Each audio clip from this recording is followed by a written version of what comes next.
Meus amados irmãos, graça e paz a todos. É um prazer enorme estarmos juntos mais uma vez para adorarmos ao Senhor e estudarmos a sua maravilhosa palavra. Quero agradecer a Deus por sua vida, por sua família, pelo que Deus tem feito com cada um de nós, por sua mão poderosa, pelo seu sustento, por Ele estar suprindo as nossas necessidades, por Ele estar sendo provedor daquilo que precisamos.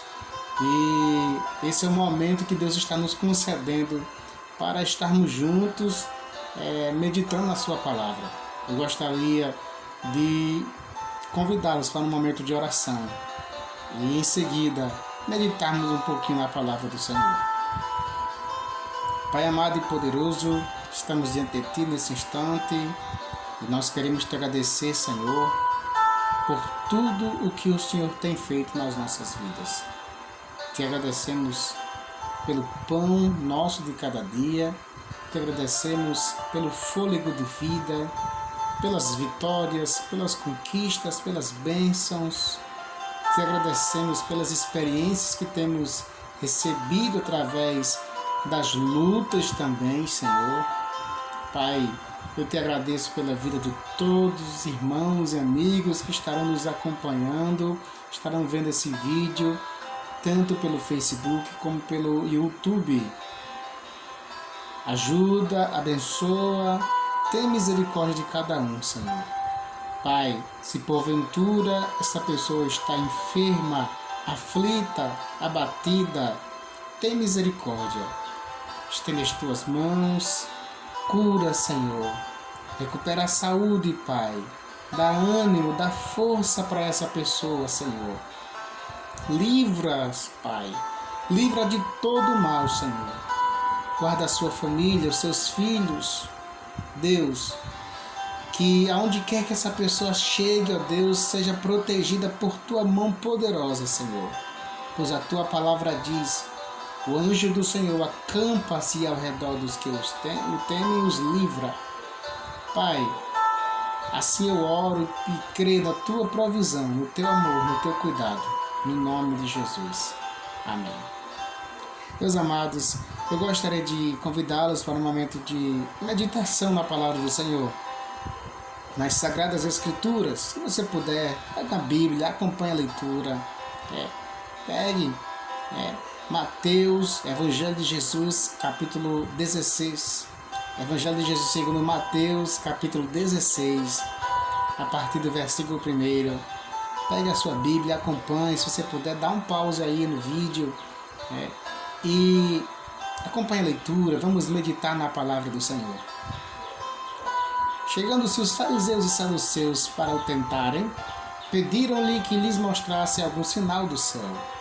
Mas ele respondendo disse-lhes: quando é chegada a tarde, dizeis: haverá bom tempo, porque o céu está rubro. E pela manhã, hoje haverá tempestade, porque o céu está de um vermelho sombrio. Hipócritas, sabeis discernir a face do céu e não conheceis os sinais dos tempos? Uma geração má e adúltera pede um sinal, e nenhum sinal lhe será dado, senão o sinal do profeta Jonas. Deixando-os, retirou-se. E passando seus discípulos para o outro lado, tinham-se esquecido de trazer pão. Jesus disse-lhes: adverti e acautelai-vos do fermento dos fariseus e saduceus. E eles arrazoavam entre si, dizendo: é porque nós não trouxemos o pão. Jesus, percebendo isso, disse: por que arrazoais entre vós, homens de pouca fé, sobre o não teres trazido pão? Não compreendeis ainda que nem vos lembrais dos 5 pães para 5.000 homens e de quantas alcofas levantastes? Nem dos 7 pães para 4.000 e quantos cestos levantastes? Como não compreendestes que não vos falei a respeito do pão, mas que vos guardeis do fermento dos fariseus e saduceus? Então compreenderam que não dissera que se guardasse do fermento do pão, mas da doutrina dos fariseus. Chegando-se Jesus às partes de Cesareia de Filipe, interrogou seus discípulos, dizendo: quem dizem os homens ser o Filho do Homem? E eles disseram, uns João Batista, outros Elias e outros Jeremias ou um dos profetas. Disse-lhes ele, e vós, quem dizeis que eu sou?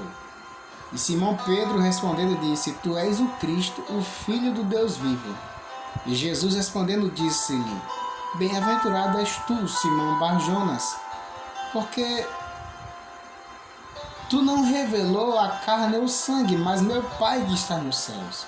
Pois também eu te digo que tu és Pedro, e sobre esta pedra edificarei a minha igreja, e as portas do inferno não prevalecerão contra ela. Glória a Deus. Amados, palavra maravilhosa do Evangelho de Jesus segundo Mateus, no capítulo 16, o versículo do 1 ao 18.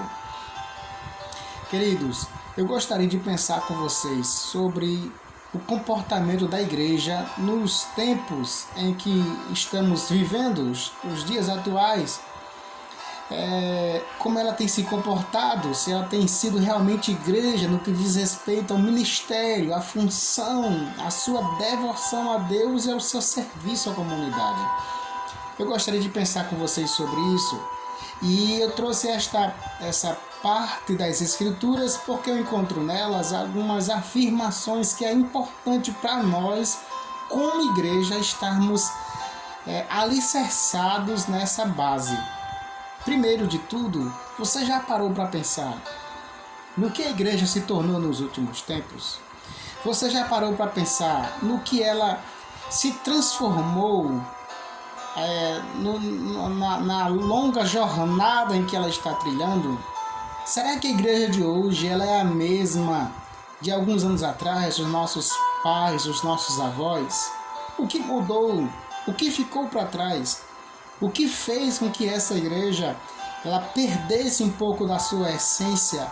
A verdade é que nós temos vivido um tempo onde as pessoas estão numa grande apatia, um grande desinteresse pela presença de Deus e por sua palavra.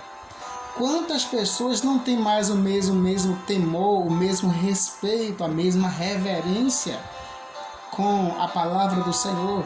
Infelizmente, a igreja tem mudado. Infelizmente, os púlpitos não são mais os mesmos. Os louvores não são mais os mesmos. As doutrinas não são aplicadas mais da mesma forma. Olhe para a igreja de hoje, olhe para uma igreja que se comportava alguns anos atrás, ela está diferente. O seu modo de andar, de se vestir, de se comportar, de falar, está diferente. E a igreja, ela é para ser diferente, mas numa perspectiva de melhora, numa perspectiva de santidade, numa perspectiva de enaltecimento ao nome do Senhor através do seu modo de vida.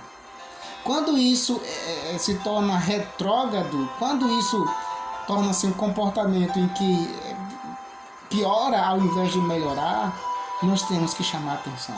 Nós temos que voltar-nos para a palavra do Senhor. Uma coisa que eu quero destacar aqui nesse texto é que ele inicia dizendo que os fariseus e saduceus chegam para Jesus e pedem um sinal. E não pedem qualquer sinal. Eles pedem um sinal do céu. O sinal que eles pedem do céu é referente à deidade de Cristo, à deidade de Jesus. Você realmente é filho de Deus? Você realmente é o Messias? Então nos dê um sinal no céu que comprove a sua deidade. E Jesus responde, nenhum sinal vos será dado. E ele chama de geração adúltera e perversa, má, e disse, nenhum sinal vos será dado. Uma coisa que eu aprendo aqui é que Jesus não tinha o mínimo interesse em se revelar para os fariseus e saduceus. Jesus não tem o mínimo interesse em se revelar para uma geração má e perversa. Não tem o mínimo interesse. Ele sabia qual era a intenção dos fariseus. Ele sabia o que estava no corações deles, o que eles queriam na verdade. E a gente aprende isso aqui. Você quer realmente ter Jesus revelado em você, revelado dentro de você, no seu coração, na sua alma, você precisa ter uma postura diferente, você precisa ser alguém diferente. Você precisa desejar isso, querer isso. Quando a gente olha para a palavra de Deus, a gente percebe também uma coisa. Em se tratando de igreja, não existe igreja perfeita. Não existe uma igreja em que você olhe e ela seja totalmente isenta de problemas. Não existe. Tem uma frase de um certo pastor que estava ministrando uma certa vez, e ele disse que foi questionado a respeito de uma igreja perfeita pelo membro. E o pastor respondeu: se você achar essa igreja perfeita, não vá lá não, senão você estraga ela. Então, assim, esta é a realidade. Não existe igreja perfeita. Existe igreja que é formada por pessoas que são imperfeitas, que são falhas, que são pecadoras. E que precisam a todo tempo se colocar diante do Senhor, suplicando o seu perdão. Vamos analisar o texto. E eu quero que essa pergunta fique na sua mente. O que mudou na igreja? Por que a igreja não é mais a mesma? Eu sei que você também tem percebido uma grande apatia, desinteresse, falta de fé, falta de convicção. Eu tenho certeza disso. Quando Jesus advertiu os discípulos acerca do fermento dos fariseus, existia uma desconexão muito grande entre Jesus e os discípulos, porque Jesus estava falando uma coisa e eles estavam entendendo outra. Jesus estava falando sobre os fariseus, eles estavam, enquanto Jesus estava no céu, eles estavam na terra, a sua mente estava desconectada com aquilo que Jesus estava falando. E aqui eu chamo a nossa atenção, porque, amados, nós, na condição de servos do Senhor, igreja de Cristo, precisamos estar atento àquilo que Jesus está nos falando, a mensagem que Ele está nos transmitindo. E a igreja, nos últimos tempos, tem perdido essa conexão. Jesus tem falado: arrependa-se, volte para o caminho, volte ao primeiro amor, perdoe, libere perdão, abra o seu coração. E Jesus está falando isso, tem falado isso nos últimos tempos, e as pessoas estão ouvindo e estão entendendo outra coisa. Jesus está falando através do Espírito Santo que mora em nós. Ele fala da necessidade de nos alimentarmos. E a gente está pensando que alimento material é importante,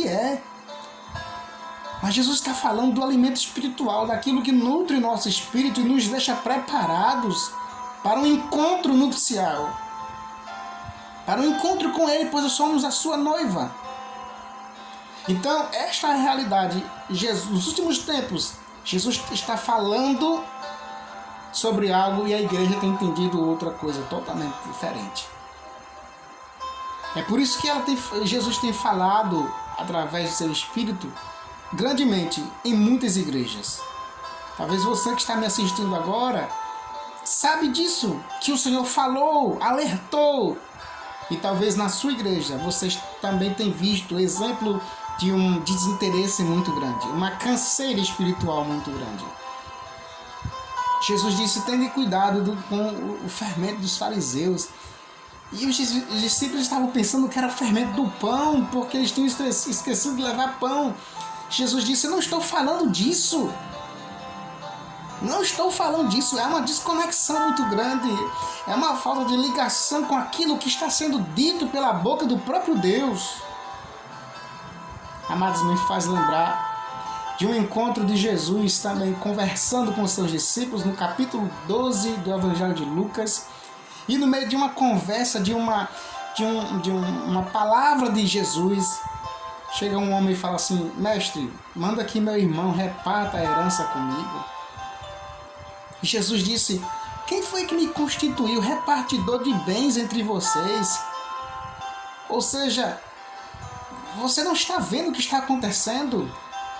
Eu estou num sermão, eu estou falando do reino de Deus, eu estou falando de algo muito mais importante, muito mais relevante, algo que vai durar para a eternidade, que vai acompanhar você na eternidade. Infelizmente, essa é a nossa realidade. É uma geração que está ouvindo e as mensagens estão entrando no ouvido e saindo no outro. Igrejas e mais igrejas estão nessa situação. Mensagens de 30, 40, 50, uma hora. As pessoas ouvem e parece que não ficam absolutamente nada nos corações das pessoas. Isso dá medo, gente. Recentemente eu estava vendo uma foto que fora colocada no Facebook de um púlpito. A foto deveria ter cerca de 20 anos. Um púlpito, vários pastores sentados no púlpito. E eu fiquei observando aquela foto, observando pastores muito bem vestidos, muito bem trajados. E eu fiquei pensando, por que a gente mudou tanto? Por que a igreja mudou tanto? Por que ela perdeu de forma tão rápida e tão significativa a essência de ser igreja? O que mudou? O que fez essa igreja mudar? E daqui a pouco a gente chega num parecer sobre esta indagação. Continuando no texto, Jesus, percebendo que existia uma desconexão entre o que ele falava e os discípulos estavam ouvindo ou entendendo, mas na frente ele chama a atenção dos discípulos exatamente para comprovar se de fato os discípulos sabiam quem ele era. Porque os saduceus tinham dúvida, tanto é que pediam um sinal. Os fariseus não tinham convicção alguma, tanto é que queriam um sinal do céu. Jesus precisava saber, embora conhecesse os seus corações como Deus, mas que eles demonstrassem, externassem o que achavam a respeito dele. E aí Jesus chega e fala assim: o que andam dizendo a meu respeito? O que dizem sobre mim? E eles falam. Uns dizem que tu és João Batista, outros Elias, outros Jeremias ou um dos profetas. Jesus tinha o parecer das pessoas, porque os discípulos ali colocou. Ele já sabia o que as pessoas pensavam a seu respeito. E agora Jesus chega e pergunta: mas vocês, o que as pessoas pensam a meu respeito, eu sei já. Quero saber de vocês. Ou vocês são como os fariseus que precisam de um sinal. Ou vocês são como os fariseus que precisam de algo, de uma comprovação. Precisam que fogo caia do céu, que um anjo desça. O que vocês dizem? Pedro toma a palavra e diz: tu és o Cristo, o Filho do Deus vivo. Está na hora da igreja olhar para a imagem do Cordeiro de Deus que tira o pecado do mundo e com toda a sua força e com toda a sua convicção dizer: sim,